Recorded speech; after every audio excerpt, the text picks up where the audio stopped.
Okay, when I do my classes, one of the biggest questions I get, or one of the biggest obstacles for people, is getting the image onto their canvas. So a lot of times I'll draw it out for my students, but for people that aren't there with me or cannot illustrate, they're kind of at a loss. They're not sure what to do. So now let's talk about how to get the image onto your canvas. One way is obviously you can draw it if you are an illustrator. The second way is you can project it up onto your canvas. Now there's all kinds of projection systems. There's some that hook into computers, and then there's some that are just like boxes almost, and you put it on top of a, let's say, a printout of whatever you want to draw, and it projects it through light mirrors onto either the wall or onto a canvas. A lot of mural artists use those for getting their images up onto the wall.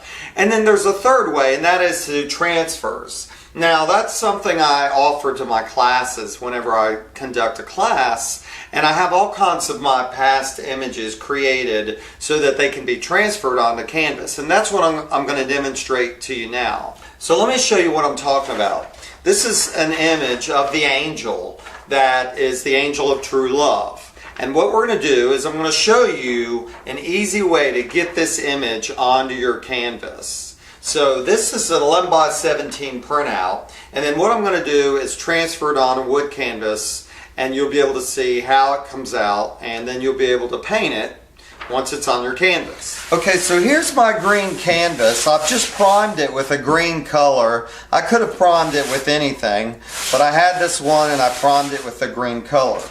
And here's our angel, which is going to go right here in the middle. And what we're going to do is transfer onto the canvas. Now, one thing you've got to have is the transfer paper. Now, for the young people who don't remember this, this is what they used to use for credit card slips when I was young. They'd have a little machine or a little device, and it did an impression of the credit card onto a slip, and this is what they use. It's just transfer paper.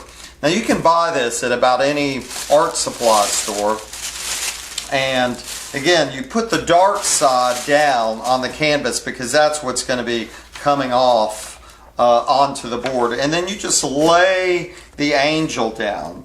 Now of course you've got to figure out where you want to position it, if you want it to the left, to the right, up or down, but I'm just going to position it right here. Now the angel is smaller than the canvas. The canvas I believe is about a 16 by 20, and this is 11 by 17, but that's fine as long as we get the main image onto the canvas. So now I'm just going to take, and you could tape this down if you wanted to, or you can just hold it in place.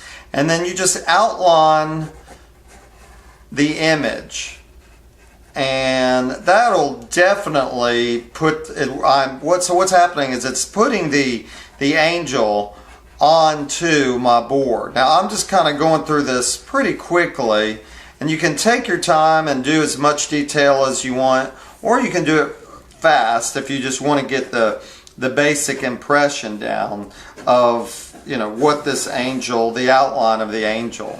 And again, I'm just kind of going pretty quick. I'm not putting in all the shadows, although you could. You could actually go in and put in shadow like that, put in shadow so that you can get an idea of kind of how you want it to be. Now here are the wings, okay? And again, I'm going very fast here just so that you can see quickly how the transfer process takes place. And again, I'm sure everybody remembers doing this. We did something like this when we were kids in school, but basically, you know, we did it with crayons and rubbings and whatnot. So there, I've pretty much just outlined this angel, and I think I've got all the marks. Of course, I can see them here on the printout, and I just did it with a pencil. So now when I pull this off, there's my angel. And now, if I want to finish out the wings, all I have to do is kind of like that, and then pull down my lines, and there she is. At least that way I've got a basic impression of this angel, which is the angel of true love. Now, if you'd like one of these printouts, I can either send you the PDF file, you can print it out yourself. Now I had this done at a store nearby that does bigger prints. I don't have a printer that prints this large, so I just took a little thumb drive to the store with the PDF and they printed it out for me. So you can do that, or you can order one of these and I'll send one to you just like this. And you'll get it in the mail within about a week, and then you can take it. Now the transfer paper, again, if you order one online with me, I'll send you some transfer paper with it. Otherwise, if you do the PDF and you go get it printed out at a local store, local copy place, then just go to an art supply store or a hobby craft store and they'll have the transfer paper. And again, it looks just like this. It's dark on one side, kind of a gray on the other side. And that's all you need for getting started if you want to paint the Angel of True Love.